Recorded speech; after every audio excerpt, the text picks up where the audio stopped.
Είναι λίγο. Σαν ένιγμα. Όχι, όχι, θα ασχοληθούμε με το ζωικό βασίλειο. Ένα πτηνό πρέπει να βρείτε, να μου πει ποιος από εσάς ξέρει ποιο είναι το πτηνό, το πουλί. Πεις εσύ. Πουλί, πεις εσύ. Αυτό διάλογο. Πεις εσύ. Πεις εσύ. Το πεις εσύ. Πρώτη φορά τα ακούμε. Ποιο είναι το πουλί, πεις εσύ. Δεν ξέρετε. Όχι. Πρώτη φορά τα ακούμε. Ιδού η απάντηση, κυρίες και κύριοι. Είναι πουλί, πεις εσύ.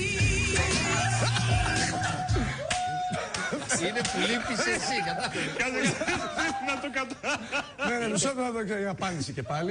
Είναι πουλί, πεις εσύ. Ξεκάθαρα το πουλί, πεις εσύ. Είναι πουλί, πεις εσύ. Είναι το γνωστό πουλί, πεις εσύ. Συγγνώμη, χίλια συγγνώμη, έχετε δίκιο. Έχετε δίκιο. Εμένα μου αρέσει πάρα πολύ αυτό.